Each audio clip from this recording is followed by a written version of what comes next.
Jadi Al-Quran itu dari lisannya Nabi Muhammad disampaikan kepada pengikutnya dengan cara pengikutnya menghafalkan. Nabi Musa menerima Torah, disampaikan kepada sahabatnya, kepada pengikutnya dengan cara apa? Gelap, PLN mati lampu.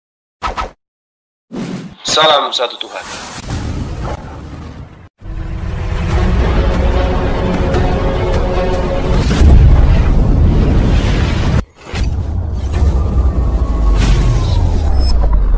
Pengantar ini singkat, para sahabat. Dukung semua ya sahabat-sahabat kita, channel Densa News Muslim. Di like, di subscribe, di share sebanyak mungkin. Untuk supaya mencegah sahabat-sahabat kita di luar sana tidak terpengaruh terhadap pemurtadan. Semoga Allah memberikan selalu sikap istiqamah. Salam satu Tuhan, Allahu Akbar. Menghafal saja. Tadi kan soalnya di awal tadi saya diskusi dengan Nito Nora ini kan tentang apa, kita beragama ini bukan hanya mengimani, tapi kita juga harus kritis juga gitu ya. Kita harus pakai akal juga gitu. Nah artinya sama lah, misalnya kayak saya tadi dibilang hanya mengimani, tidak memakai akal begitu kan. Nah sama aja berarti kalau misalnya teman-teman umat muslim itu diminta hanya menghafal saja gitu. Nah itu pertanyaannya Bang, kenapa tidak diajarin saja cara membaca yang benar dan tepat itu seperti apa, supaya tidak keliru, supaya tidak timbul penafsiran-penafsiran yang berbeda-beda gitu. Nah iya, jadi gini saudara, justru ini yang terjadi di Islam. Setiap umat Islam yang lahir wajib hukumnya mereka paham tentang aksara Quran. Wajib. Bahkan mereka dalam kandungan ibunya sudah mulai bacakan Quran tuh kepada mereka. Begitu mereka besar, lahir, udah bisa berkata A, B, C, D, maka asupan pertama secara rohani kepada anak-anak Islam itu adalah qiraatul Quran, bacaan Quran. Inilah keunggulan umat Islam itu.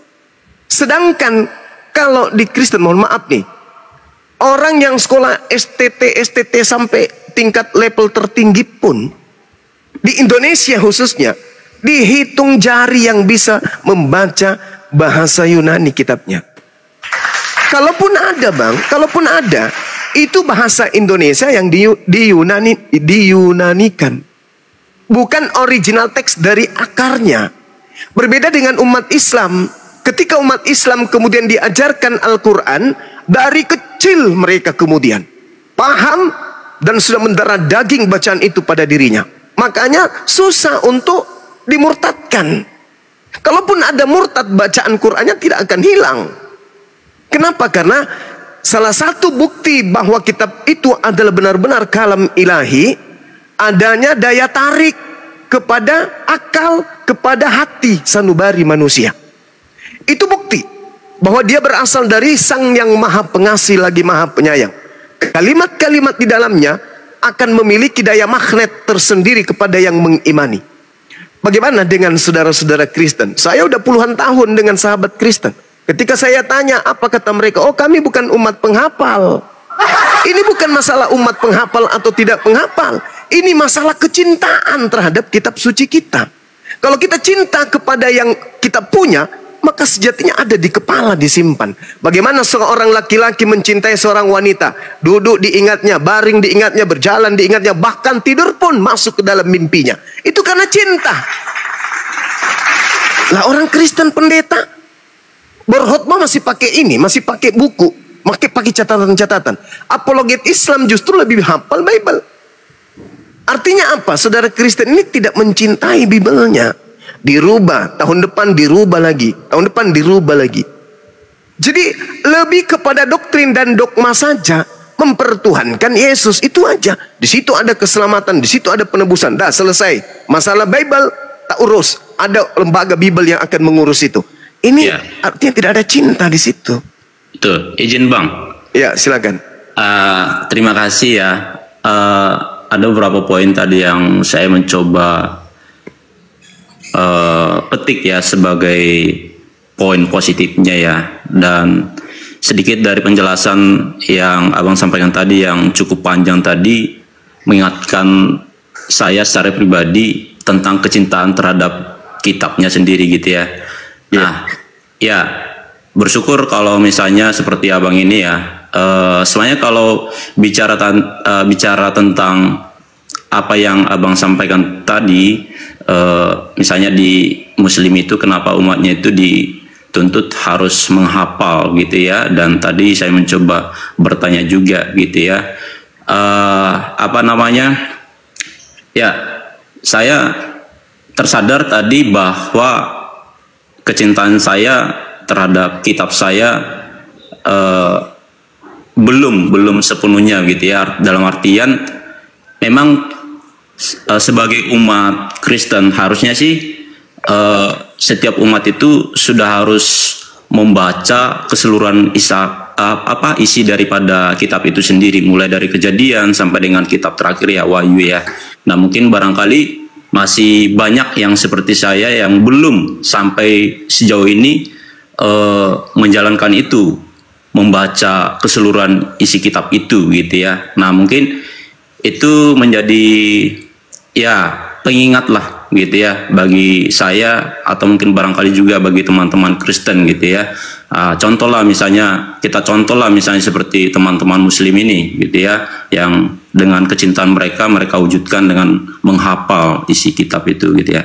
Dan satu lagi Bang yang mau saya katakan, ya mungkin abang ini Bang Juma gitu ya, apologet, mungkin barangkali kalau saya lihat tadi dari komen-komen tadi banyak yang ini ya, berarti sudah khatam gitu ya, sudah ngerti banyak hal gitu ya.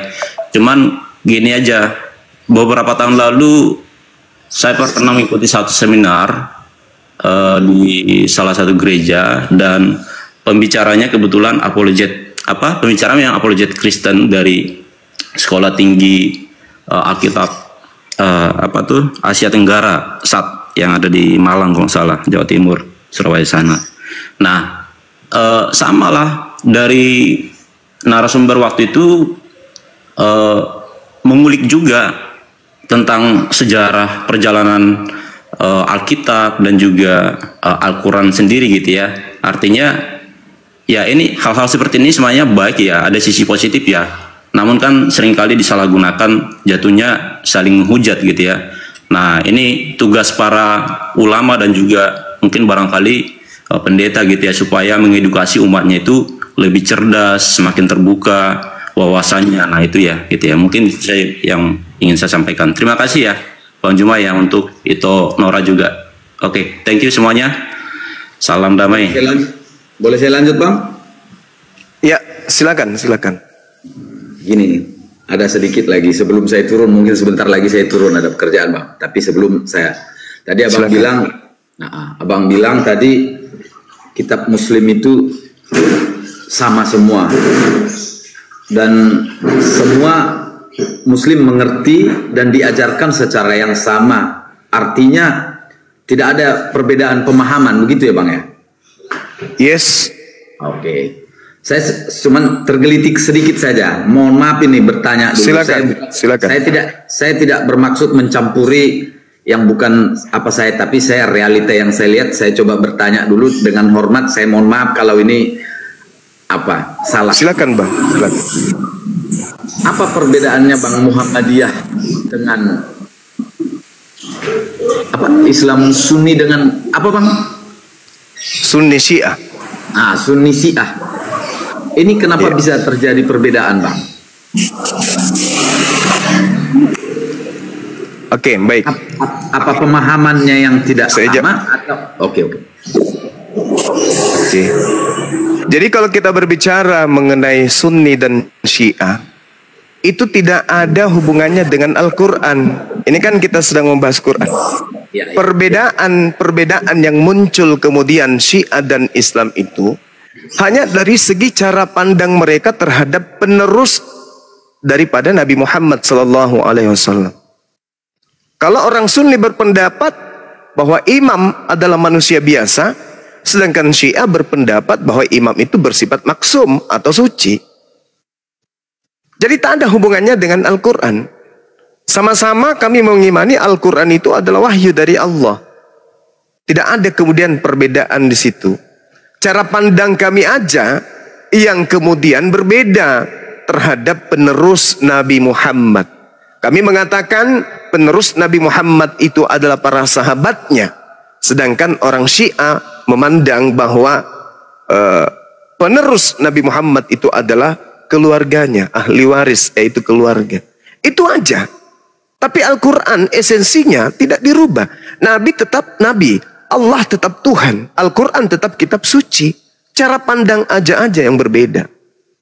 Berbeda dengan, sorry, saya nggak usah ke sebelah. Silakan, ada lagi yang lain.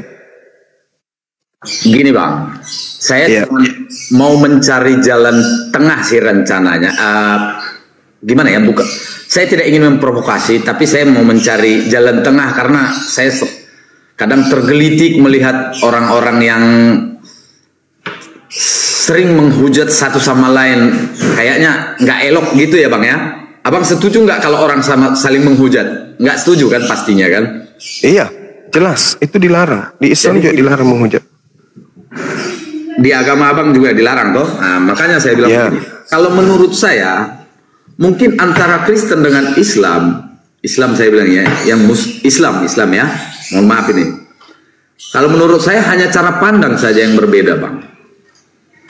Kalau memang bukan cara pandang yang berbeda, bisa jadi seperti tadi di awal sedikit yang saya sebutkan, Adam yang di Al-Quran dengan Adam yang di Alkitab mungkin beda Bang. Karena begini, kenapa dasar saya bilang begitu gini? Karena saya dengar apologet Kristen berkata Isa bukan Yesus, tapi di sebagian pihak berkata Yesus itu Isa. Dan faktanya sejarah Yesus dengan sejarah Isa yang di Muslim sangat jauh bertolak belakang Bang. Sangat jauh bertolak belakang. Jadi kadang saya merasa perdebatan ini nggak ada titik temunya. Karena apa? Objek yang dibahas tidak sama, tapi narasinya disamain gitu Bang. Nah itulah jadinya timbul apa tadi Bang, apa namanya tuh, saling istilahnya itu mencari titik lemah ya satu sama lain ya. Pada akhirnya menghujat gitu tadi kan. Boleh saya bicara Le? Ya silakan Le. Makanya saya bilang nggak usah kita main potong-potong. Yang lain tadi bicara saya diam kan, ya gitu. Bang Juma juga begitu kayaknya. Sepaham ya Bang Juma ya? Iya. Lanjut. Itu yang saya maksud. Jadi menurut saya terkadang kita ini terlalu ambisi membenarkan diri. Oke lah, itu hal yang wajar. Tapi menurut saya ini objeknya beda, hanya narasinya disama-samain Bang. Gimana menurut Abang ini? Coba. Oke, baik. Siap. Jadi gini, saudara. Sebenarnya yang berseteru itu Islam dan Yahudi. Kristen ini kan, mohon maaf nih, mohon maaf. Ya. Itu ada di tengah-tengah kemudian. Islam datang mengajarkan Nabi kami Isa alaihissalam diutus kepada mereka orang-orang Yahudi. Tapi orang Yahudi menolaknya. Penolakan Yahudi ini kemudian terhadap Nabi Isa melahirkan konsep dari orang-orang Parisi, orang-orang bagian dari orang-orang Yahudi yang menolak Nabi Isa. Lahirlah agama Kristen dengan seperangkat ajaran yang Kristen usung hari ini. Al-Quran ketika datang mengajarkan ya ukhta Harun makana abukim ra'asa wa makanat ummuki bagian. Wahai Maryam, ayahmu bukan seorang yang buruk perangai dan ibumu bukan seorang perempuan pesina. Fa asyarat ilaihi qalu kaifa nukallimu man kana fil mahdi sabiya. Maka Maryam menunjuk kepada anaknya kemudian lalu berkata kepada anaknya, lalu berkatalah orang-orang Yahudi pada masa itu, bagaimana mungkin kami bisa berbicara kepada anak kecil yang masih dalam ayunan? Nabi kami langsung menjawab dari ayunan, inni Abdullah, wahai kalian yang menuduh ibuku sebagai pesina, aku ini adalah hamba Allah. Atani alkitab wa ja'alani nabiyyan. Aku diberi kitab dan Tuhanku menjadikan aku sebagai seorang nabi. Jadi yang berseteru sebenarnya adalah Yahudi dan kami umat Islam terkait Nabi ini.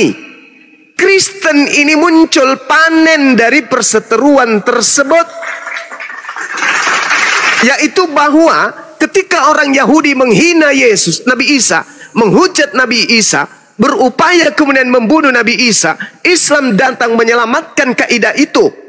Islam mensucikan Yesus atau Nabi Isa dari tanggapan orang-orang kafir bahwa beliau tidak dibunuh oleh orang Yahudi, melainkan beliau Nabi yang lahir suci di tengah-tengah Bani Israel tanpa ayah, diangkat oleh Allah naik ke langit. Tetapi orang Yahudi kemudian memaksakan bahwa yang mereka bunuh itu adalah Nabi Isa. Lahirlah Yesus, muncullah konsep penebusan dosa diusung orang Farisi yang dihadiahkan kepada penjajah Romawi kala itu. Lahirlah agama Katolik yang menjadi induk dari semua sekte Kristen yang ada di atas muka bumi ini. Jadi sebenarnya Nabi Isa tak ada hubungannya dengan Kristen. Nabi Isa hanya berhubungan dengan Yahudi dan pengikutnya. Siapa pengikut Isa? Orang-orang Muslim. Kristen ini, mohon maaf nih, penumpang yang datang kemudian mengambil keadaan cerita yang ada di TKP lalu menjual ke bangsa asing, yaitu bangsa Roma, untuk dijadikan sebagai konsep yang sudah ada konsep dari nenek moyang mereka, penyembahan terhadap dewa-dewa yang nusul menjadi manusia. Sehingga Nabi Isa ketika ditolak, dibuang oleh orang Yahudi, dipungut oleh orang Roma dan dijadikan sebagai pelengkap penyempurna daripada konsep ajaran politeisme, agama animisme yang mereka anut dari nenek moyang mereka. Lahirlah agama Katolik. Tak ada hubungannya. Jadi kalau Al-Quran datang kemudian meluruskan tuduhan orang-orang Yahudi terhadap Nabi Isa alaihissalam. Sedangkan kalau Nabi Isa turun hari ini, di belakang Nabi Isa ada umat Islam, di belakang Nabi Isa ada Yesus, ada Kristen. Orang Kristen berseru, Yesus. Oknum tersebut tidak akan berbalik, karena itu bukan namanya. Tapi ketika umat Islam berteriak, Isa, pasti dia balik. Makanya dalam Matius 7:22 nomor 7:22 nomor 23, enyahlah daripadaku, aku tidak mengenal kalian. Kalian semua adalah pembuat kejahatan. Siapa itu? Orang yang memanggil Yesus, orang yang bernubuat, mengusir setan, bermujizat pakai nama Yesus. Yesus tidak mengenal kalian. Itu tertulis sendiri dalam kitabnya. Al-Quran juga menjelaskan, wa idza husyiran nasu kanu lahum a'da wa kanu bi ibadatihim kafirun. Itu tidak kemudian salah dalam Al-Quran. Sama dengan Bible. Coba Anda telaah lagi diri saudara-saudara. Perintah siapa Anda menyembah Yesus? Perintah siapa Anda ibadah minggu? Perintah siapa Anda makan bar? Perintah siapa Anda mengibadahi Yesus? Perintah siapa Anda ke gereja? Perintah siapa merasulkan Paulus? Perintah siapa mengkitabkan Roma, Galatia, Filipi? Perintah siapa? Tidak ada satupun berasal dari Yesus. Karena kenapa? Sejatinya Kristen ini hanya digunakan oleh orang-orang Farisi untuk melanjutkan ajaran mereka yang kemudian disambut baik oleh kekuasaan Romawi pada masa itu. Maka resmilah pada abad keempat agama Katolik menjadi agama resmi kekaisaran Romawi. Tak ada hubungannya dengan Yesus yang adalah yang kami sebut Nabi Isa alaihissalam. Begitu saudara. Jadi ketika Anda berkata, kenapa berbeda antara Adam Islam dengan Adam Kristen? Berbeda antara Nabi Isa dengan Yesus? Karena sebenarnya Yesus datang bukan untuk Kristen. Adam alaihissalam tidak mengajarkan konsep yang ada di Kristen. Kristen hanya memanfaatkan situasi ketika kemudian ada kisru antara Isa, Yesus, Yesua dengan Bani Israel. Kisru itu kemudian iblis jadikan sebagai alasan untuk menyesatkan umat manusia. Ingat bang, saya tadi naik ke sini membahas tentang dosa. Dari mana konsep dosa waris? Itulah yang pertama kali dijual oleh orang Farisi kepada pelaku-pelaku dosa, yaitu bangsa Romawi, penjajah Yerusalem kala itu. Mereka kenapa tetap makan babi? Kenapa mereka dilarang bersunat? Karena Paulus, orang Farisi ini, tahu persis bahwa kesenangan orang Roma, penjajah penguasa kala itu, adalah pesta babi, makan babi. Kesenangan orang Roma dan Yunani tidak mungkin mau diperintahkan potong nonotnya. Hei kalian yang mau masuk Kristen, potong nonot, baris, potong, plak, plak, plak. Nggak mungkin. Maka Paulus mengatakan apa? Apabila engkau menyunatkan dirimu, Yesus Kristus tidak berguna bagimu. Alasannya supaya diterima ajarannya. Kalau Anda tidak percaya, Anda tidak percaya? Silakan setelah ini Anda buka Kisah Para Rasul 21 nomor 15 sampai nomor 26, bagaimana Paulus setelah dia keluar meninggalkan Yerusalem mengajarkan orang-orang tentang Kristen. Begitu kembali ke Yerusalem, Paulus taubat dari mengajarkan agama Kristen. Paulus keluar mengajarkan Kristen, kembali ke Yerusalem tanah suci, dia bertobat dari ajaran Kristen. Baca Kisah Para Rasul 21 nomor 15 sampai 26. Setelah saudara baca, ada materi baru, silakan cari saya, kita diskusi lagi. Jadi sekali lagi saya katakan, sebenarnya yang berseteru dalam hal ini adalah Islam dan Yahudi. Apa perseteruannya? Wahai Yahudi, wahai Bani Israel, kenapa masa itu kamu tolak Nabi kami yang datang kepada kalian, yang diutus spesial untuk kalian? Ya Bani Israel, inni rasulullahi ilaikum. Nabi Isa kami berkata kepada kalian, wahai Bani Israel, sesungguhnya aku ini adalah utusan Allah kepadamu. Berkesesuaian dengan hasil penyelidikan seorang yang menulis buku Matius. Matius 15 nomor 24. Aku Yesus diutus hanya kepada domba yang hilang dari umat Israel. Wa isqala Isa bin Maryam, ya Bani Israel, inni rasulullahi ilaikum. Kristen ini hanya korban dari kejahilan dan kejahatan orang-orang Farisi angkatan pertama. Kalian hanya korban. Demikian, silakan. Oke Bang, izin dulu Bang, saya lain kali kita diskusi lagi ya Bang ya. Saya tertarik, cuman kebetulan ada kesibukan ya Bang ya. Mohon maaf Bang, mohon izin ya itu Noraya. Saya silakan ya, Saudara Sibuan, silakan. Sehat selalu Bang. Izin Bang, tadi Abang tadi sudah menjelaskan begitu ya. Pada dasarnya Islam itu sebenarnya berseteru dengan Yahudi, betul ya? Yes. Jadi Kristen ini hanya apa tadi, korban ya, atau apa tadi? Korban dari kedegilan orang-orang Yahudi dalam hal ini, orang-orang yang menolak ajaran Tuhan yang datang kepada mereka. Terus memang saya secara pribadi melihat betul-betul konsep keimanan orang Kristen dan Islam itu betul-betul sangat jauh berbeda memang. Jadi kalau kita bicara tentang doktrin dan lain sebagainya loh gitu ya.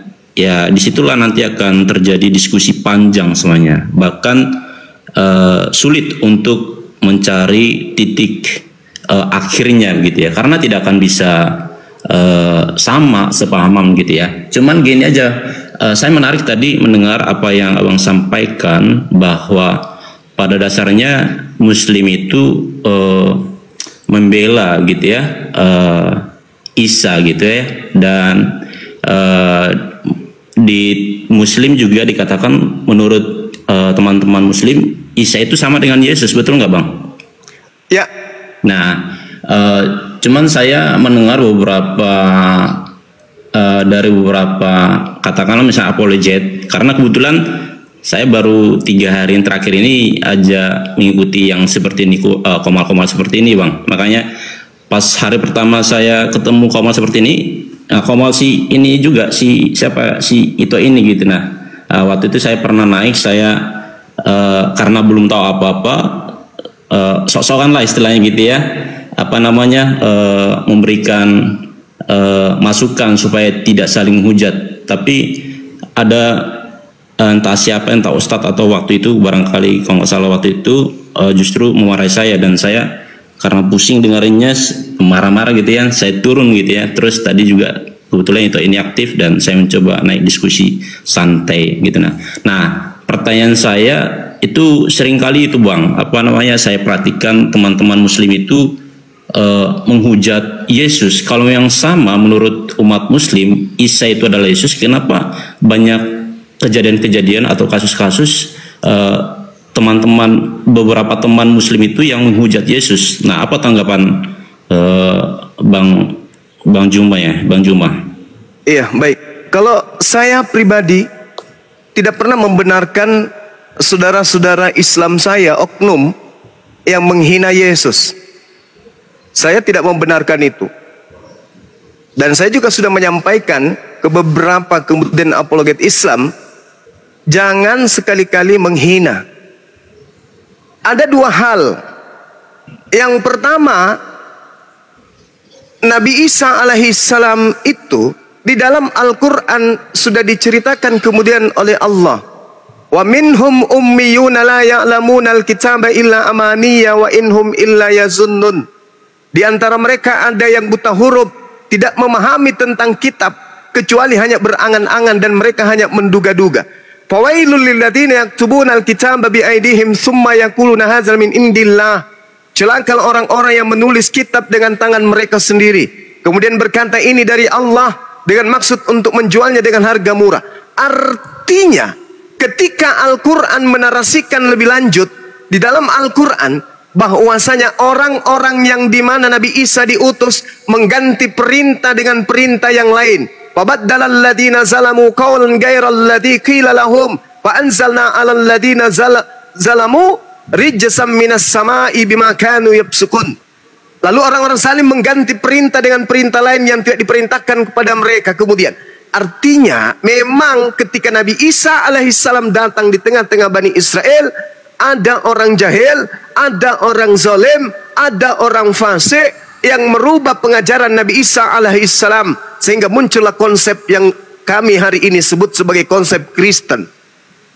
Makanya Al-Quran mengatakan, laqad kafaral ladzina qalu, kafirlah orang yang berkata bahwa Allah itu adalah salah satu dari tiga. Siapa ini? Kristen. Berarti siapa yang dimaksud di sana? Nabi Isa alaihissalam. Berarti yang dimaksud di sini adalah Yesus. Jangan menghina Yesus, tidak boleh.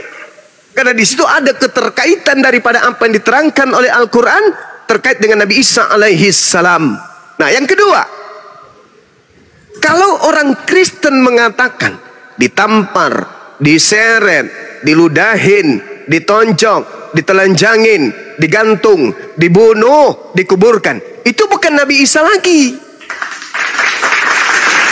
Yang keluar pada hari ketiga dari kubur, yang berkata, kepadaku telah diberi kuasa baik di surga maupun di langit. Pergilah jadikanlah seluruh bangsa menjadi muridku. Itu bukan Nabi Isa lagi. Itu bukan Yesus. Ya. Yang berkata akulah Alfa dan Omega. Itu bukan Nabi Isa lagi. Itu bukan Yesus. Jadi ada dua. Nabi Isa yang adalah Nabi Isa yang adalah Yesus, yang dikatakan dalam Ibrani 3 nomor 1, Yesus adalah rasul dan imam besar. Itu adalah Nabi Isa alaihissalam. Yesus berkata utusan Allah, utusan Tuhan, itu adalah Nabi Isa alaihissalam. Tapi ketika bercerita tentang yang ditampar, disalib, dibunuh, itu bukan Nabi Isa, itu bukan Yesus. Tapi orang yang menggantikan Yesus, orang yang menggantikan Nabi Isa alaihissalam. Apalagi yang datang kepada Paulus, akulah Yesus yang kau aniaya. Itu bukan Yesus dan itu bukan Nabi Isa alaihissalam. Jadi ada dua hal. Ya, izin Bang. Seperti itu Bang, silakan. Oke. Ya, saya sudah menarik sih titik poinnya gitu ya, yang Abang jelaskan tadi. Bahwa ya balik lagi memang ke imannya gitu ya, bahwa apa yang dikatakan pemahaman beberapa saya sebagai orang imam, orang awam misalnya orang Kristen gitu ya, ya saya juga jujur termasuk salah satu yang mengatakan bahwa Yesus yang ada di Alkitab dengan Isa yang ada di umat Muslim itu jelas berbeda. Ini pendapat saya pribadi Bang ya. Iya. Dan teman-teman Muslim misalnya mengatakan bahwa Nabi Isa di dalam Islam dengan Yesus yang ada di Kristen sama. Tetapi ada satu yang menjadi penyebab sehingga yang teman-teman Muslim misalnya tidak terima dengan istilahnya itu konsep gitu ya, ketuhanan yang ada di dalam Yesus yang tidak bisa diterima oleh teman-teman Muslim. Teman-teman Muslim kan menyatakan bahwa Yesus itu adalah utusan, betul ya? Iya, betul. Nah disitulah semuanya. Jadi balik lagi ke yang saya bilang tadi, memang inilah tugas para ulama, tugas para pendeta, pastor supaya mengedukasi umatnya lebih benar, supaya tahu kebenaran yang sesungguhnya gitu. Nah, jadi itu yang mau saya sampaikan gitu Bang. Terima kasih untuk sharing-sharingnya ya. Terima kasih. Ya, baik. Jadi Al-Quran saya mengatakan wahtalafal ahzab min bainihim fawailul lilladzina kafaru min masyhadi yaumid azim. Maka berselisihlah golongan-golongan yang ada di antara mereka. Siapa itu? Yahudi dan Nasrani. Maka celakalah orang-orang kafir pada waktu menyaksikan hari yang agung. Asmi' bihim wa absir yauma ya'tunana lakinidz zalimun al-yauma fi dalalim mubin.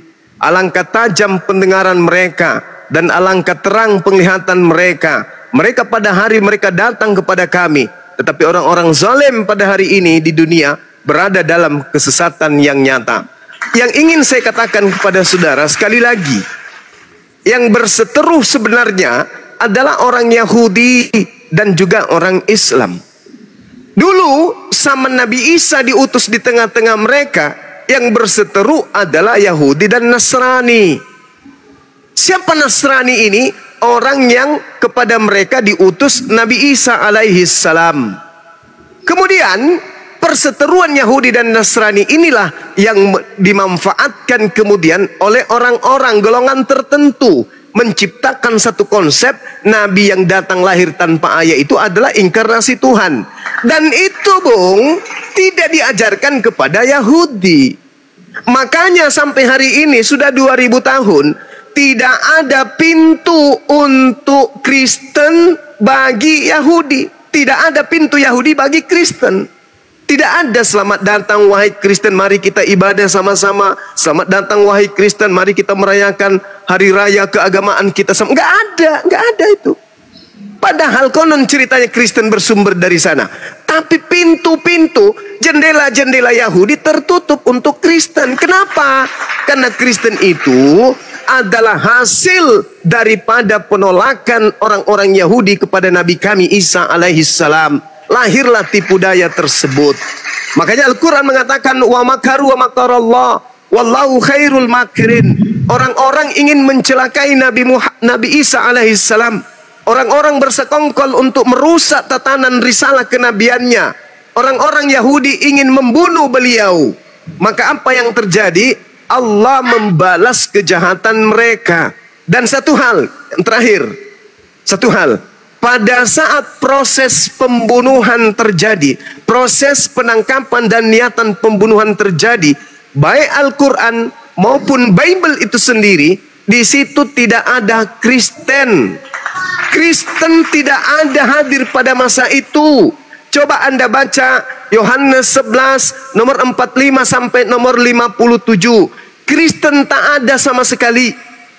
Pada saat Nabi Isa atau Yesus di tengah-tengah Bani Israel melakukan penginjilan dan melakukan mujizat sehari, semakin banyak orang yang jadi percaya kepadanya. Orang-orang Yahudi gelisah. Orang-orang Yahudi tidak mau kemudian supaya Yesus ini, Nabi Isa ini semakin besar pengaruhnya. Maka apa yang terjadi? Mereka bersengkongkol membunuh Nabi Isa alaihissalam. Untuk apa dia membunuh Nabi Isa? Agar supaya bangsa mereka tidak dirampas oleh Romawi. Bukan oleh supaya dosa diwariskan. Itu Kristen tak ada di situ. Coba Anda baca sekali lagi. Buat teman-teman yang di bawah, orang-orang Kristen, saudara saya. Pulang dari sini, Anda buka Bible Anda baca Yohanes 11 nomor 45 sampai nomor 27 satu perikop. Apa yang melatar belakangi orang Yahudi ingin membunuh Yesus? Di situ cakupannya 100% karena faktor ekonomi dan faktor politik. Bukan karena faktor agama, bukan karena faktor dosa waris, bukan karena jurus keselamatan, bukan. Tetapi semata-mata ingin dibunuh oleh karena faktor ekonomi dan politik. Orang-orang Yahudi kalau membiarkan Yesus terus-menerus berkuasa, maka orang Roma dan Yunani akan datang merampas tempat suci mereka dan merampas bangsa mereka. Karena itulah kemudian mereka sepakat untuk membunuh Yesus. Nah, tragedi berlanjut. Mereka berkongko-kongko. Matius 26 nomor 4, nomor 59, Markus 14 nomor 1 dan seterusnya. Mereka sepakat membunuh Yesus. Yohanes 11 nomor 53 disebabkan karena mereka dengki. Matius 27 nomor 18. Lalu kemudian karena kesepakatan ini Yesus harus mati.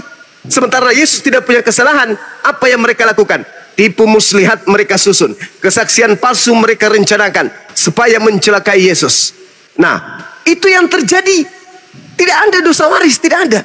Oleh karena kesepakatan itulah ingin membunuh Yesus, maka Allah yang Maha Suci lagi Maha Tinggi yang mengutusnya menyelamatkan dia, mengangkat dia naik ke langit. Maka Allah membalas kejahatan mereka. Yang mereka bunuh adalah orang lain. Orang lain inilah yang dijadikan kemudian oleh Kristen sebagai Tuhan. Ah, itu cerita lain. Cerita tentang Kristenan adalah cerita di luar pagar Yahudi. Itu cerita yang dibangun sendiri Kristen. Yahudi punya cerita, dia harus membunuh nabi ini karena dia tidak mau bangsanya dirampas Romawi. Kristen punya cerita, nabi ini harus mati demi dosa-dosa Kristen. Berbeda. Itu sangat berbeda antara langit dan bumi. Silakan. Oke, izin Bang. Silakan. Ya, bicara tentang Kristen tadi Abang tadi ada sedikit mengutip dari Alkitab bahwa tidak ada Kristen di sana. Menurut saya Kristen itu kan agama. Saya memahami Tuhan itu tidak ada agama ya, maksudnya tidak beragama. Jadi yang beragama itu adalah umatnya, gitu ya. Misalnya saya nih Kristen gitu ya, saya secara administrasi beragama Kristen. Kenapa? Karena saya percaya dan mengimani Tuhan Yesus sebagai Tuhan dan Juru Selamat. Nah, cuman tadi ya poin kedua tadi yang saya boleh mengambil tadi dari penjelasan Abang juga tentang pengajaran di dalam Alkitab. Mungkin Abang juga barangkali sudah tahu gitu ya bahwa ada banyak tata cara metode pengajaran yang disampaikan di dalam Alkitab itu lewat perumpamaan-perumpamaan seperti tadi yang ada sedikit tadi Abang singgung mengenai bila di pipimu ditampar sebelah kiri gitu ya dan seterusnya itu ya, seperti yang Abang bilang tadi gitu ya. Itu adalah bagian dari perumpamaan cara metode pengajaran yang ada di dalam Alkitab gitu ya. Nah, saya melihat ada banyak orang yang mencoba menyalahgunakan gitu ya. Maksudnya mencoba mempintir sehingga penafsirannya menjadi salah. Nah, yang mau saya sampaikan adalah ya balik lagi sih kayak kita gitu ya. Kalau memang kita percaya bahwa kita punya Tuhan, ya udah imani dan lakukan apa yang menjadi misi Tuhan di dalam hidupmu itu. Nah, sebagai orang percaya kepada Tuhannya sendiri, ya udah imani apa yang Tuhanmu sampaikan, lakukan hal-hal yang baik itu, jauhi yang menjadi larangan-larangannya itu, gitu kan. Nah itu sih. Cuman Bang tadi sepertinya Abang juga sudah ngerti banyak ya tentang Alkitab gitu ya, banyak mengulas tadi gitu ya. Ini orang kedua yang berbeda ya gitu ya. Saya melihat apologet, dulu saya belajar mengikuti satu seminar apologet Kristen juga. Nah seperti yang saya sampaikan tadi, apologet itu juga membuka banyak hal, bahkan ditunjukkan bukti-bukti empirik tentang konsep ketuhanan orang Kristen dan juga perbedaan prinsip daripada keimanan antara iman Kristen dan juga iman Islam. Nah, hari ini saya boleh menyimak sedikit dari yang Abang sampaikan tadi gitu ya. Ya intinya sih memang jelas berbeda sih gitu ya. Gitu. Terima kasih. Izin bertanya Bang, boleh? Ya silakan. Ya, terima kasih atas kesempatan bertanyanya. Jadi Bang Suma bilang tadi bahwa tidak ada Kristen kan di zaman Tuhan Yesus. Benar nggak tadi ngomong gitu? Yes, betul. Iya, benar. Bang Suma sebagai apologet yang terkenal paling tahu ya artinya Kristen apa? Ya, tahu. Apa Bang? Tahu. Pengikut Kristus. Tepuk tangan yang di bawah. Iya, berarti mereka Bang walaupun sudah apologet berarti nggak bisa dipungkiri bahwa ada kesalahan-kesalahan sedikit ya Bang. Jadi gini Bang, pengikut Kristus kan, abang katakan tadi pengikut Yesus. Jadi betul. pada waktu Tuhan Yesus ada bersama-sama dengan murid-muridnya atau pengikut-pengikut Tuhan Yesus itu, ya itulah Kristen, Bang. Ini sekedar memberikan pemahaman kepada Bang Suma ya. Jadi makasih. Mereka yang mengikut Tuhan Yesus pada awalnya itulah Kristen pada mula-mula. Itulah yang disebut Kristen mula-mula. Nah, siapa mereka itu? Mereka itu adalah murid-murid Tuhan Yesus. Mungkin di Al-Quran juga ada. Para nabi, para rasul. Nah, itulah Kristen mula-mula. Jadi ada, Bang, bukan tidak ada ya. Makanya dibilang jemaat mula-mula sih. Iya. Tapi bukan berarti tidak ada Kristen pada waktu itu gitu. Yeah. Boleh Saya hanya sekedar menambahkan supaya tidak ada kesalahan-kesalahan dikit. Baik. Saya boleh tanggapi. Jadi gini, saudara. Sekali lagi saya tekankan, ini supaya yang di bawah juga dengarkan. Kristen itu artinya pengikut Kristus. Kristus belum tentu Yesus. Yesus sudah pasti Kristus. Itu dulu. Jadi Kristen ini memang pengikut Kristus. Tapi Kristus yang mana? Kita jelaskan. Yesus berkata kepada murid-muridnya yang asli, yaitu Bani Israel. Ingat saudara, pengikut Yesus tidak ada makan babi. Pengikut Yesus tidak ada ibadah minggu. Pengikut Yesus tidak ada yang mempertuhankan, mengibadahi, menghambakan diri kepada Yesus. Pengikut Yesus itu kemudian tidak ada yang tidak bersunat. Camkan itu dulu. Itu dicamkan dulu.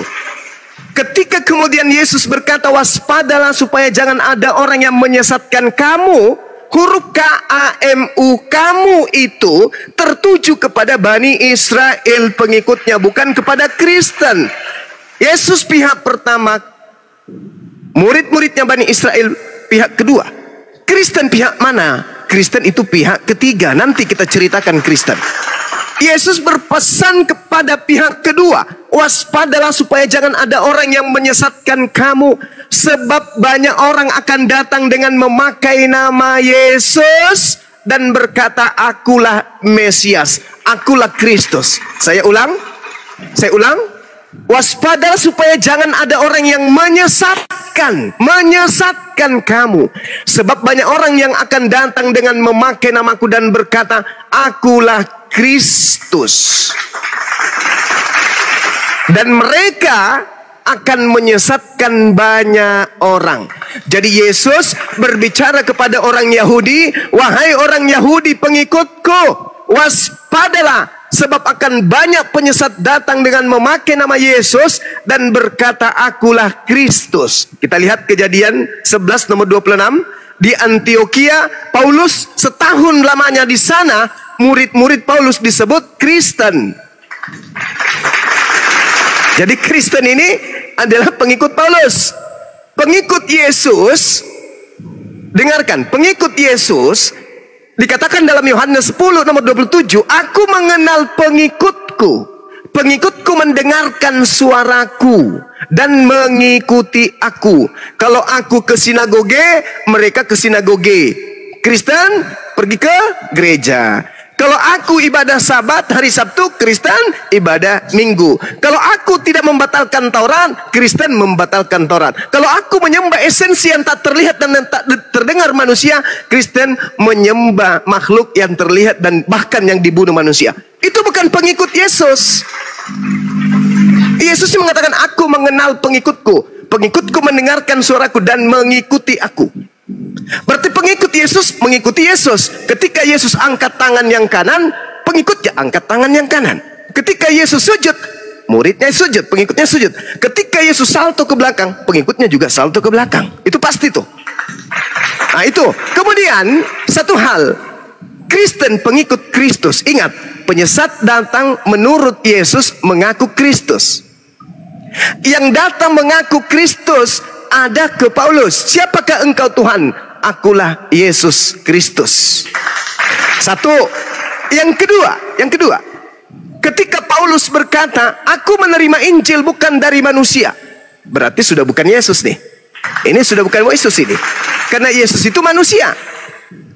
Kata Yesus, barang siapa yang mengakui aku di depan manusia, maka anak manusia yang adalah aku akan mengakuinya di depan malaikat-malaikat Tuhan. Yohanes 1 nomor 51. Yesus sendiri yang berkata, langit terbuka dan malaikat turun kepada anak manusia, yaitu aku. Yesus mengaku sebagai anak manusia. Paulus mengaku menerima Injil bukan dari manusia.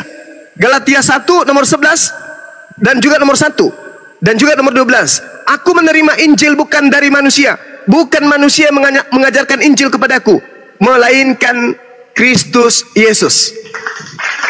Pelan-pelan dengarkan yang terakhir. Pelan-pelan. Paulus berkata menerima Injil bukan dari manusia, tetapi dari Yesus. Dengan kata lain, Paulus tidak mengakui bahwa Yesus datang sebagai manusia. Baca 2 Yohanes 1 nomor 7. Siapakah penyesat itu? Dalam bahasa Yunani planos, penipu, pembohong, penyesat. Siapakah penyesat itu? Bukankah dia yang pergi ke seluruh dunia, yang tidak mengakui Yesus datang sebagai manusia? Paulus, sini Paulus, saya mau tanya, Yesus datang kepadamu, ya manusia atau bukan? Bukan. Siapakah penyesat itu? Bukankah dia yang pergi ke seluruh dunia, yang tidak mengaku Yesus datang sebagai manusia? Paulus mengaku Yesus datang kepadanya sebagai bukan manusia. Siapakah penyesat itu? Dia yang pergi ke seluruh dunia, yang tidak mengaku Yesus datang sebagai manusia. Makanya pengikut Paulus ketika umat Islam menyajikan, kenapa Yesus lahir? Kenapa Yesus makan? Kenapa Yesus takut? Kenapa Yesus sembunyi? Kenapa Yesus kemudian bla bla bla bla? Apa kata Kristen? Pengikut Paulus, ya itu kan sisi kemanusiaannya. Mana sisi ketuhanannya? Ketika dia datang berkata, kepadaku telah diberi kuasa baik di langit. Itu sisi ketuhanannya. Padahal Kristen yang pengikut Paulus ini, ketika digelitik dengan kita sajikan data Paulus, Yesus itu manusia, apa kata mereka? Itu 100% manusia, 100% Tuhan. Kenapa? Karena Kristen menggabungkan antara Yesus yang asli dengan Yesus yang palsu. Yesus palsu mana?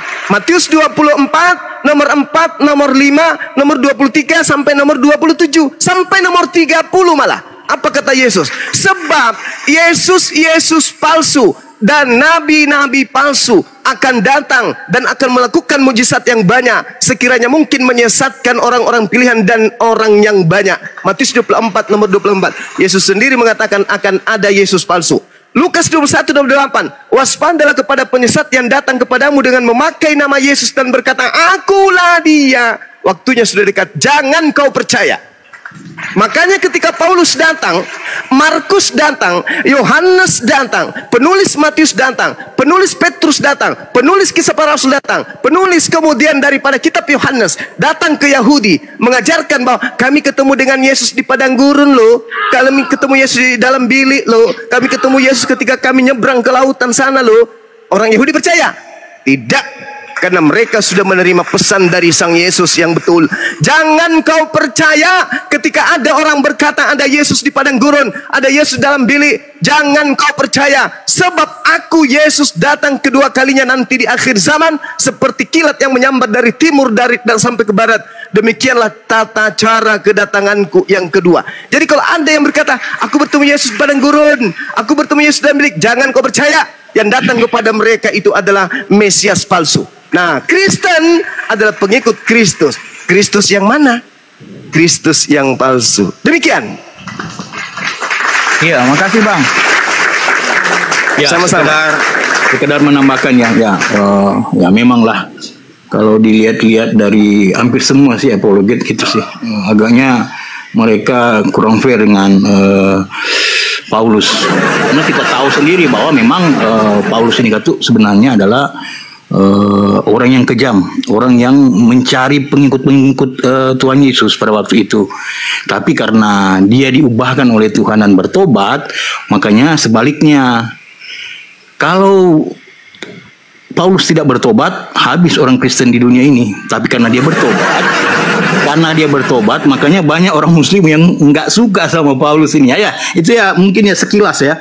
Baru dikatakan kenapa Paulus tidak mengatakan bahwa dia tidak mendengar sendiri dari manusia, melainkan dari Allah sendiri. Iya, dia memang mengatakan demikian karena ya jelas Karena Yesus adalah firman Allah itu sendiri. Jadi Allah itu sendiri, bukan manusia biasa. Artinya Yesus itu firman Allah sendiri. Boleh dilihat dalam Yohanes 1 ayat 1. Jadi benar-benar Yesus itu adalah firman Allah itu sendiri. Jadi benar-benar dari Allah sendiri. Makanya dia bilang bukan dari manusia saja.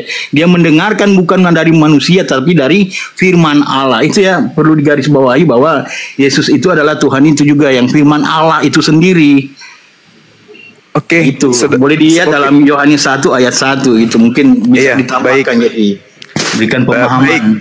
Baik, saudaraku saya Kenapa hargai. kami tidak mengikuti baptisan ya sunat? Karena sunat itu sudah diganti dengan baptisan bagi orang Kristen sekarang. Ya. Karena saya melihat sih semua kebanyakan dari perjanjian lama ya.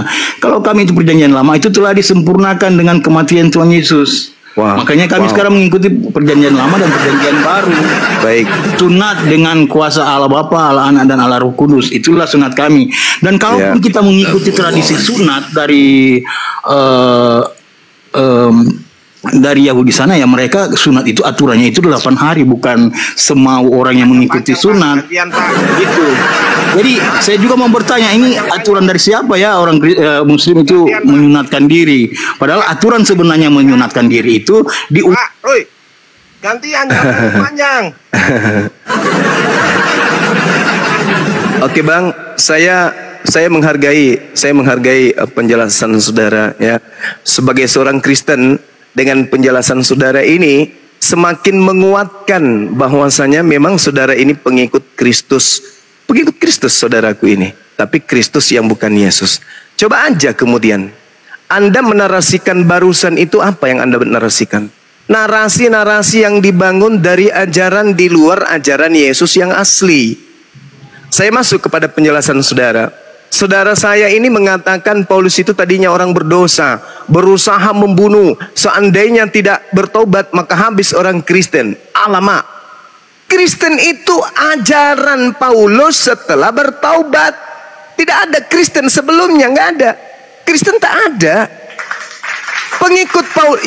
Pengikut Yesus itu pemelihara Sabat, tidak makan babi, tidak makan anjing, tidak ibadah minggu, tidak mengibadahi Yesus. Mereka itu wudhu ketika ingin masuk ke bait suci, ke mikdas. Mereka itu mandi tahir, mereka mandi junub setelah mereka bersetubuh. Tidak seperti saudara Kristen. Dan tidak boleh kemudian orang Roma, orang Yunani masuk ke bait suci tempat Yesus beribadah. Haram hukumnya. Tidak boleh. Bahkan masuk ke kota Yerusalem aja haram hukumnya. Kristen itu masuk ke sana. Mana dalilnya? Yesaya 52 nomor 1. Tidak boleh orang Kristen masuk ke kota Yerusalem, kota Kudus. Tidak boleh. Mana dalilnya? Orang Kristen tidak boleh masuk ke rumah ibadahnya, tempatnya Yesus mengajar. Di dalam Yehezkiel 44 nomor 6, nomor 7, nomor 8, nomor 9. Haram hukumnya orang Kristen, Roma, Yunani masuk ke tempat suci. Tidak boleh.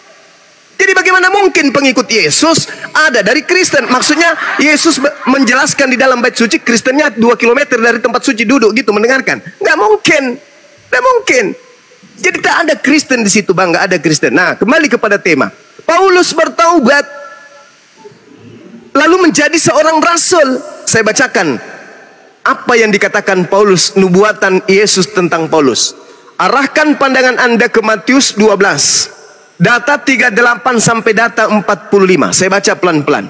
Pada waktu itu berkatalah beberapa ahli Taurat dan orang Farisi kepada Yesus, "Guru, kami ingin melihat suatu tanda daripadamu." Orang Farisi, ahli Taurat, minta kepada Yesus, "Berikan tanda kepada kami." Apa jawaban Yesus kepada orang Farisi?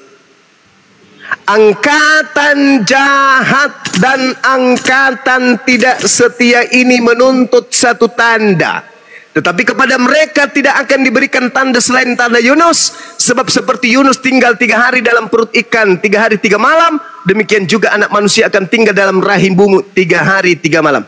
Ini tanda angkatan jahat. Artinya pada hari ketiga bagi angkatan jahat ada kebangkitan. Ini tanda untuk angkatan jahat. Nah, kemudian terkait dengan pertobatan Paulus, baca nomor 43 sampai 45. Apabila roh jahat keluar dari manusia, Ia pun mengembara ke tempat-tempat tandus dan mencari perhentian, tetapi ia tidak mendapatnya. Lalu si roh jahat ini berkata, aku akan kembali ke rumah, ke orang yang tadinya bertobat. Maka pergilah si roh jahat dan mendapati orang yang bertobat tadi dalam keadaan bersih, tersapu dan rapi teratur. Lalu roh jahat tadi keluar kembali dan mengajak 7 roh lain yang lebih jahat daripadanya. Dan mereka 8 roh jahat ini masuk dan berdiam kembali kepada orang yang bertaubat. Masuk dan kembali 8 roh jahat ke dalam orang yang sudah bertobat tadi. Maka akhirnya, dengarkan pelan-pelan, keadaan orang yang bertobat itu jauh lebih buruk daripada keadaannya semula. Dengarkan, demikian juga akan berlaku atas angkatan jahat ini. Jedar. Izin Jadi Bang. orang Ya, makasih Bang. Ya, penjelasannya. Jadi mungkin tanggapan lagi dari saya begini Bang. Saya ingin bertanya, Abang semua sudah ke Israel? Sudah ke Israel? Silakan. Sudah pernah ke Israel Bang Suma? Sudah ke Saya belum pernah ke Israel, belum. Oh, makanya Bang Suma nggak tahu. Maaf Bang, jadi kalau kita ngomong itu harus dengan faktanya. Iya, apa Kalau yang seorang terjadi di apologet, Israel saya sudah sarankan pindah. Anda harus apakah tunggu, Bang, sabar apakah Bang, sabar, Vatikan sabar. sudah pindah ke Israel? Sabar Bang, saya menjelaskan dulu ya. Nanti Abang simpulkan sebentar. Jadi gini Bang. Ya, silakan. Orang apologet yang terkenal itu berbicaralah Ya. sesuai dengan fakta yang ada. Ya, Anda sendiri sudah pernah ke sana? Begini, dengar dulu Bang. Begini. Sekarang Bang, di Israel itu sudah terbuka untuk umum siapapun yang akan pergi ataupun Oh, nggak bisa. tempat ibadah Nggak di bisa. sana. Oh, Nggak bisa. pendeta kami baru pulang Bang. Iya, 2 tapi di minggu yang lalu. pinggirin kita. Tidak di pinggiran Bang. Maaf. Dia di pinggirin. Oh, nggak bisa. Tidak, Teman Bang. sahabat-sahabat Di saya sana, banyak di sana. di Orang sana, Islam Bang, yang boleh bahkan masuk ke di bait tempat-tempat sucinya orang ibadah, Yahudi. Tempat-tempat Orang Kristen ibadah tidak itu bisa. mereka beribadah bersama di sana. Diludahin Bang orang Kristen di sana. Malahan di mana Diludahin. tempat Tuhan Yesus terangkat itu banyak orang wisatawan Kristen yang Oh, hadir itu di sana. beda. Itu di luar kota itu. Kuburan Iya, Yesus yang ada tapi dalam gua itu. tempat-tempat ibadah itu mereka beribadah bersama. Bukan, itu bukan Itu, tempat Bang. ibadah kami itu. Jadi, mohon maaf Bang, kalau itu kayaknya Abang keliru kalau dibilang Oh, enggak. orang-orang Enggak, Kristen saya dilarang tidak akan keliru. beribadah bersama-sama Karena dengan teman saya mereka. kami biasa video call, kami live kan sampai berjam-jam di sana. Enggak ada itu Bang. Kristen tidak boleh masuk ke situ, enggak boleh. Ada Bang, Nggak boleh. itu tempat umum Iya, itu, Bang. ada. Esra Untuk orang Soru juga beribadah. kemarin posting-posting. Di mana Esra tempat Soru. orang beribadah itu mereka tidak melarang untuk orang-orang untuk beribadah. Esra Soru juga baru-baru ke sana. Dia videokan semua tempat-tempat yang didatangi, tapi nggak masuk ke dalam tempat sucinya orang Yahudi. Nggak boleh dia. Nggak boleh masuk. Ada Bang, ke situ. kalau pendeta kami sudah barusan pulang, baru 2 minggu aja yang Kecuali kembali dia dan menggunakan menunjukkan. atribut Islam baru bisa masuk ke sana. Kalau dia masih pakai lambang salib, diludahin Bang, ditonjok, dihantam cangkul belakangnya Bang, nggak boleh masuk Kristen gitu. Nggak mungkin orang Yahudi melanggar aturan mainnya, nggak mungkin. Coba Anda baca Yehezkiel 44 Bang, baca teliti baik-baik. Yehezkiel 44 nomor 9, titiknya itu di situ. Semua kesalahan yang pernah kau lakukan wahai Israel, ku maafkan, ku ampuni. Tapi satu kesalahanmu yang paling aku benci, yaitu engkau memasukkan orang yang tidak bersunat nonotnya ke tempat suciku. Tuh. Murka semurka.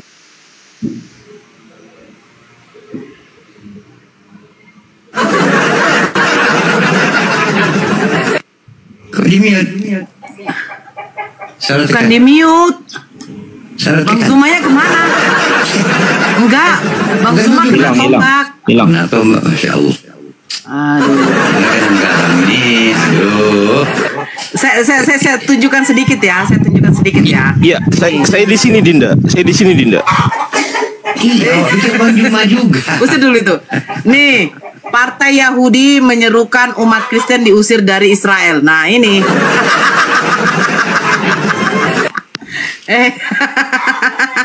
Enggak betul kata Ki Juma, Kak. Ya, tapi nggak ada. Cuman- itu ayam cuman diusir di- dulu ribut kali pun. Ayam siapa? Aduh, nggak ada Bang Zuma. Ayamku, enggak ayam Oh. ayam di depan. Ini coba Bang jangan. Partai Yahudi menyerukan umat Kristen diusir dari Israel ini cemana ini? Iya, apa isinya? Ya itulah justru kan. Nah inilah. Oh, Iya, nih. menyerukan bukan berarti sudah menjadi aturan. Dengar. Menyerukan bukan berarti sudah menjadi aturan Diam mereka. dulu, makanya, iya diam dulu, loh. Nih dengar, ya, saya ulang lagi ya. Kamu ngerti bahasa Inggris? Para pemimpin Katolik memperingatkan potensi penganiayaan. Diam dulu. Majelis Ordinaris Katolik Tanah Suci menerbitkan sebuah pernyataan pada hari Senin mengungkapkan kekhawatiran para pemimpin pemerintah Israel yang akan datang terlalu cepat. Umat Kristen harus diusir ini. Di mana dikatakan diusir? Di kota sucinya. Alah. Di mana di situ dikatakan diusir? Saya bacakan ya, Sebentar, Bang Zuma. Lanjut ya, lanjut. Saya juga mau ibadah dulu sebentar. Silakan. Assalamualaikum Maki. Ya, waalaikumsalam warahmatullahi wabarakatuh. Kalau nggak nipu nggak makan kali. Udah mulai ini. Nora, kemarin kau dapat ini donasi, kenapa nggak kau jumpa itu folder? Udah dipanggil lu loh, takut. Ya, udah selesai ya. Udah selesai. Buat lain laporan. Ini kenapa namanya kok M4 mat? Kenapa ini itu loh? Ini saya kasih moderator ya, Bang apa? Katanya kali kita berani kok pengecut. Jadi pengecut kalian berdua cuma sama Nora. Polda sama Kak Nora. Kenapa jadi pengecut? Enggak, ini kenapa sih? Kenapa kok Anda kok ngomong terus itu loh? Bisa diskusi nggak gitu loh? Kalau mau diskusi. Kalau mau daftar pembantu, kalau mau daftar pembantu di sini saya majikanmu. Nah, kau diem. Nah, nurut kan sama pembantu. Nah, nurut diem dulu. Nah, gitu. Nurut sama majikan ya. Diem. Nah, pinter. Diem dulu. Diem dulu loh. Saya majikanmu, kau saya suruh diem.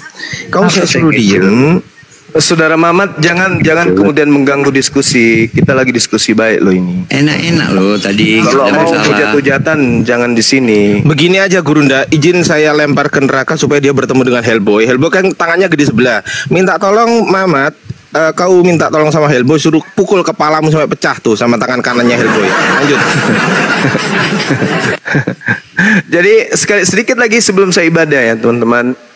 Lalu iblis itu keluar dan mengajak ketujuh roh iblis yang lebih jahat daripadanya, dan mereka berdelapan iblis berdiam di situ. Maka orang yang tadinya bertobat, akhirnya keadaan orang itu lebih buruk daripada keadaannya semula. Demikian juga akan berlaku bagi orang Farisi, angkatan jahat ini. Goyang. Pasti goyang. Keren. Pasti goyang.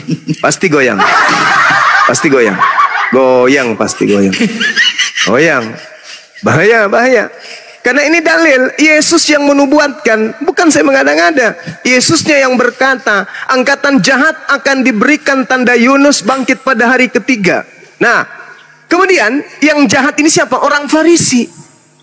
Kemudian orang Farisi bertobat. Setelah bertobat, apa kata Yesus dalam Matius 23 nomor 15? Celakalah engkau wahai orang Farisi, celakalah engkau wahai ahli Taurat, celakalah engkau orang munafik. Engkau menyeberangi lautan, menjelajahi daratan, mentobatkan orang di luar Yahudi untuk menjadi pengikutmu, dan setelah menjadi pengikutmu kau jadikan mereka menjadi orang neraka dan 2 kali lebih jahat daripada engkau sendiri. Na'udzubillah summa na'udzubillah. Salam toleransi, Kak. Iya, salam toleransi. Jadi jelas sekali ya teman-teman sekalian. Sabar. Jelas sekali bagi kita bahwasanya satu uraian terakhir dari saya sebelum saya izin ibadah. Di dalam Lukas 24 nomor 9, 10, 11, 12. Tolong saudara-saudara muslim di bawah yang punya Bible buka. Lukas 24 nomor 9, nomor 10, nomor 11, 12. Buka sekarang. Buka. Lukas berapa, Bang?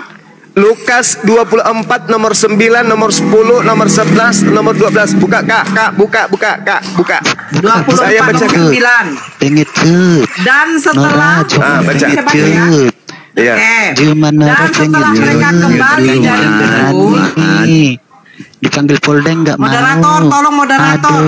Dan Aku kok nggak moderator, Kak? ya. Dan Dan setelah mereka kembali dari kubur, mereka menceritakan semuanya itu kepada ke-11 murid dan kepada semua saudara yang lain. Percaya enggak mereka, murid-murid ini? Percaya enggak? Saya baca. Enggak. Baca. Perempuan itu ialah Maria dari Magdala dan Yohana Yakobus. dan Maria ibu Yakobus dan perempuan-perempuan lain juga yang bersama-sama dengan mereka memberitahukannya kepada rasul-rasul. Tapi bagi mereka perkataan omong kosong dan mereka tidak percaya kepada perempuan-perempuan. Stop dulu. Stop. Dengarkan. Murid-murid Yesus tidak percaya tanda Yunus. Betul? Yang percaya tanda Yunus cuma angkatan jahat. Murid-murid Yesus tidak percaya kalau gurunya hilang, kalau gurunya bangkit. Murid-murid Yesus tidak percaya. Yang percaya angkatan jahat, yaitu Karisteng, pengikut orang Farisi. Baca nomor 12-nya. Pelan-pelan. Oke. Sungguh pun demikian Petrus bangun dan lalu cepat-cepat pergi ke kubur itu. Ngapain? Ketika ia menjenguk ke dalam, ia melihat kain kafan saja. Dalam hatinya lalu ia berkata pergi apa? Dan ia bertanya dalam hatinya, apa yang kiranya telah terjadi? Wow, subhanallah, masya Allah. Assalamualaikum. 9 skala Richter. Waalaikumsalam warahmatullahi wabarakatuh. Berbicara. Sabar, Guru Jance, sabar. Sedikit aja. 20 detik. Coba. Angkatan jahat diberi tanda kebangkitan pada hari ketiga. Dan angkatan jahat kerasukan 8 iblis di dalam tubuhnya. 8 iblis yang ada dalam tubuhnya itu. Coba kita lihat. Tolong carikan saya dalil di mana Paulus mengaku bahwa di dalam tubuhnya ada iblis yang menggocoh dirinya. 1 Korintus berapa? 1 Korintus 5 nomor berapa? Nomor 5? Coba. Sabar Bang, sabar. Masya Allah, 9,3. 9,3. 1 Korintus 5. Coba, bukan. Di dalam tubuh Paulus itu ada iblis. Ada kan? Di mana itu ya? Coba di 2 Korintus 12 nomor 7 deh. 2 Korintus 12 nomor 6. 7. Kita baca pelan-pelan ya. 2 Korintus 12 ya. Dari nomor 6 sampai 7. 7 aja, nomor 7 ya langsung. Oke. Ada guru kita mau bicara. Dan supaya aku jangan meninggikan diri karena pernyataan-pernyataan yang luar biasa itu, maka aku diberi suatu duri di dalam dagingku, yaitu seorang utusan iblis. Wow. Untuk menggocoh aku. Menggocoh itu apa, Bang? Tadi supaya aku jangan meninggikan diri. Tadi di dalam Matius 12, angkatan jahat di dalam tubuhnya 8 iblis, betul? Dan percaya kepada kebangkitan hari ketiga, betul? Dan Paulus mengaku dalam dirinya ada iblis, Betul sekali. Berarti ketika Paulus ini di dalam dirinya ada utusan iblis, benarlah kata Yesus, iblislah yang menjadi bapakmu dan kamu mau melakukan keinginan bapakmu. Saya kira demikian. 9,5. Saya izin ibadah dulu, saudara-saudara. Kita lihat tadi saudara kita 2 orang Kristen goyang itu ya. Mudah-mudahan mereka bisa mendapatkan hidayah. Amin. Gurunda. Aku tadi dengar dari jauh, Gurunda. Yang Paulus ada iblisnya itu 1 Korintus berapa, Gurunda? 2 Korintus 12:7. Aku catat dulu. 2 Korintus 12:7. 2 Korintus 12 aku baru tahu juga, nomor makanya aku 7. langsung. Paulus ada iblisnya itu ya, Gurunda ya? Iya, Paulus ada iblisnya. Terus yang tadi, Gurunda, yang angkatan mereka nggak percaya angkatan tanda Yunus tuh murid-muridnya. Lukas 24 nomor 9 sampai nomor 12. Bukan, yang ini, yang di Korintus, yang yang murid-murid Yesus nggak percaya tanda angkatan Lukas 24. Lukas 24. 9. Mulai ayat sampai 12. 12. Oke. Tentang kebangkitan Yesus mantap itu. lah, luar biasa lah Gurunda Zuma. Ini gempa Gurunda, ini gempa Gurunda. 9,5 Ki. Laporan dari BMG. Makanya aku kayak gitu aku selalu WA. Skala Richter. Berpotensi tsunami. Hancur. Berpotensi tsunami kok, gimana? Ini juga ada data ini Bang Juma. Dewa pun Dewa pun ada data yang bagus di sini. Penggelapan. Bentar, Dewa open cam. Ini jelas ngawur ini. Penggelapan. Dewa ngawur kali ini jelas. Open cam dulu sebentar. Dewa nggak bisa open cam, di follow dulu lah ya. Oke. Minta di follow dulu. Ada 2.800 mata memandang. Ya, Pak Dance, silakan. Izin. Ya, oke. Pak Dance, saya minta di follow sebentar. Minta di follow ya, 2.800 mata memandang. 12 akun Dewa kena banned semuanya. Ini Dewa, akun baru Dewa. Minta di follow ya, minta di follow. Mau buka ini soalnya. Mau buka apa? Mau buka data. Tapi belum bisa open cam ya. Terima kasih Wan juga ya. Terima kasih ya. Oke. Ya, sedikit saya menyampaikan sesuatu ya. Yohanes 14 ayat 6. Kata Yesus kepadanya, "Akulah jalan dan kebenaran dan hidup. Tidak seorang pun yang datang kepada Bapa kalau tidak melalui aku." Jadi apa yang dilalui oleh Yesus itu saya perhatiin ya, dilakukan oleh orang-orang Muslim. Saya akan tunjukkan datanya. Artinya di sini ya, saya sebagai mualaf, saya merasa bangga. Saya menjadi seorang Muslim, telah menjadi pengikut Yesus sejati. Ya, Lukas pasal 2 ayat 21. Yesus disunat. Ya, itu dilakukan oleh orang-orang Muslim, jarang dilakukan oleh orang Kristen. Ya, Matius pasal 4 ayat 2. Yesus berpuasa 40 hari. Orang-orang Muslim juga berpuasa 30 hari. Nah, inilah suatu kebanggaan bahwa orang-orang Muslim itu Allahu Akbar. Sejati. Allahu Akbar. Ya.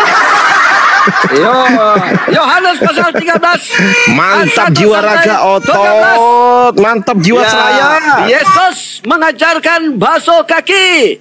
Ya. Apakah ini dilakukan oleh orang-orang Muslim? Iya. Dilakukan. Orang Muslim. Waktu saya pendeta, saya jarang mengajarkan ini. Artinya mengucap syukur juga ini host ini telah menjadi Muslim. Dia telah menjalani apa yang dikehendaki oleh Bapa-Nya Yesus. Lalu yang keempat ya, Matius pasal 26 ayat 39. Mantap Bang Dewa. Ia berdoa dengan cara yang Alkitabiah, dia maju lalu sujud. Dalam kitab Nehemia juga disebutkan muka menyentuh tanah. Agama apa yang melakukan ini? Hanya satu-satunya Islam. Allahu Akbar. Lalu selanjutnya Yohanes 17 ayat 3. Ya, mengenal hidup kekal itu, mengakui Allah satu-satunya dan Yesus yang Engkau utus. Ada dua hal di situ, pengakuan Allah satu-satunya dan ada yang diutus. Itu juga dilakukan oleh orang-orang yang mau mencari dalam arah yang benar. Mereka syahadat. Ya. Dan mantap Bang Dewa. Bang Dewa ternyata banyak hafal ayat juga ya. Mantap Bang Dewa. Dalam Bible, ya, Yesus mengalahkan maut dan dia disebutkan dalam keadaan posisi mati, dia dikafani, dibungkus dengan kain putih. Ya, apakah itu dilakukan oleh orang-orang Muslim? Ya benar, waktu saya pendeta jemaat saya meninggal dunia, saya beli jas, saya beli sepatu, saya beli sesuatu yang mahal. Ternyata itu tidak tertulis dalam Bible. Iya.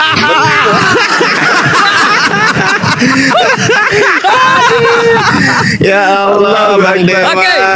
Ya Allah. Terakhir. Lanjut ya. Saya sedikit lagi. Gurunda sedikit. Saya hanya titip ke Dinda Ardiansa. 1 Timotius 1 nomor 20 terkait dengan yang tadi itu di dalam 2 Korintus 12 nomor 7. 1 Timotius 1 nomor 20, di antara Hymenius dan Alexander yang telah kuserahkan kepada iblis. Jadi Paulus melakukan sesajen, Paulus melakukan tumbal kepada iblis. Kemudian 1 Korintus 5 nomor 5, orang itu harus kita serahkan dalam nama Tuhan Yesus kepada iblis sehingga binasa tubuhnya agar rohnya diselamatkan. Bahkan Paulus juga menerangkan tentang dirinya dalam 2 Timotius 4 nomor 6, mengenai diriku, darahku sudah mulai dicurahkan sebagai persembahan. Pertanyaan saya, darah Paulus dipersembahkan kepada siapa? Tuh materi, mudah-mudahan bisa dicatat kemudian untuk didalami kembali bahwasanya angkatan jahat dan pengikutnya itu ada di tengah-tengah kita. Mereka harus kita selamatkan dengan cara kita ajari mereka, kita bimbing mereka dengan baik melalui Al-Quranul Karim dan juga pendalaman materi terhadap Bible itu sendiri. Saya izin ibadah sejenak.